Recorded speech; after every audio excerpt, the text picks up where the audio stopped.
So that show was from 1949. You know, I mean, the movie, they, when you hear the one I'm going to do next, I'll talk about the various incarnations of it.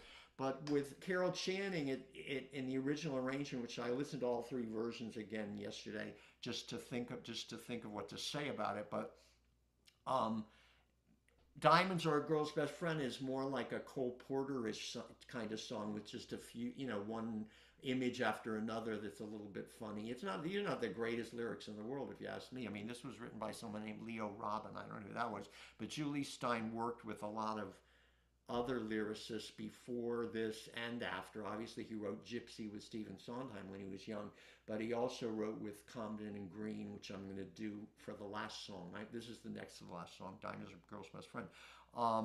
But the arrangement is so much better when Marilyn Monroe does it. It's like totally jazzy and with brass and all kinds, and they make it into a sexy song out of it. It's the lyrics are pretty much the same. They soup up the ending, which is great. But what's especially interesting to me is when Baz Luhrmann made the movie Moulin Rouge, he used this song, even though it's an anachronism and takes place in the 1800s. But that whole movie is one anachronism after another because it has songs by Madonna and the Police and The Sound of Music. It uses one song after another, which I didn't really like the first time I watched the movie, but the numbers are great. But I was like, why would you make an anachronism and just pull all these songs from all different eras to make into a musical about the 1800s? But I do get the appeal of it, and the Broadway show does great. I mean, I never saw it, but I've listened to the record of it. But in both the movie of that and the Broadway show, they take Diamonds Are a Girl's Best Friend pretty much verbatim, but in the middle they make a medley out of it and go into, 'cause I am living in a material world, 'cause I am a material girl, which is the Madonna song. You know, I mean, it's amazing that a song that someone wrote in 1948, 49, it works well enough that it can metamorphosize into all these different versions. So, this is Diamonds Are a Girl's Best Friend.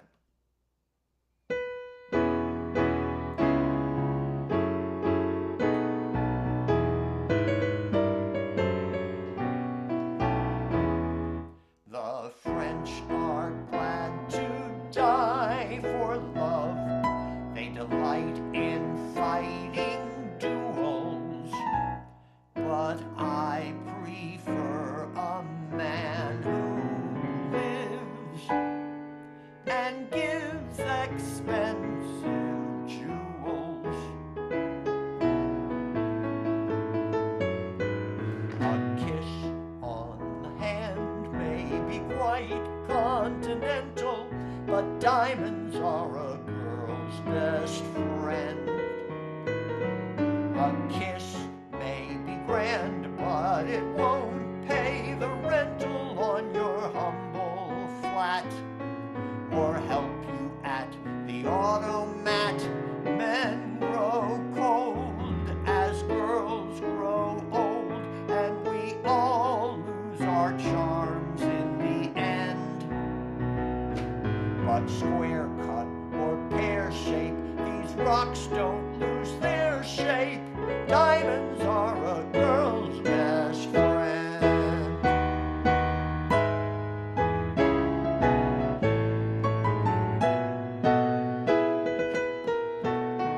I've heard of affairs that are strictly platonic, but diamonds are a girl's best friend.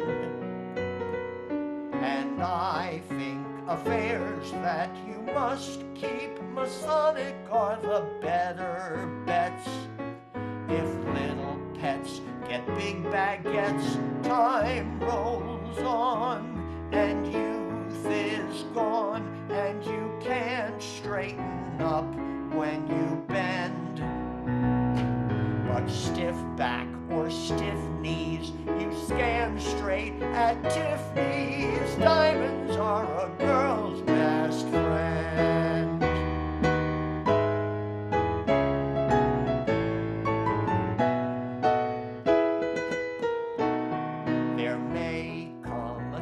time when a lass needs a lawyer, but diamonds are a girl's best friend.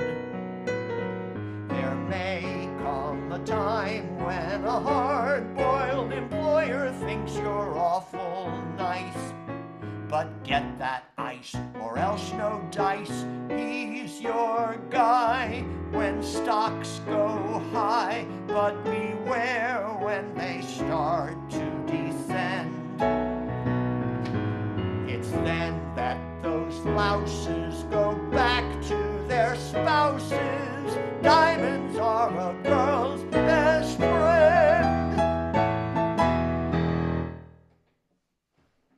So that's pretty much the way it is in the Carol Channing version. You know, it's a little boring, the accompaniment, when you listen to when you compare it to the Marilyn Monroe version or the Nicole Kidman version.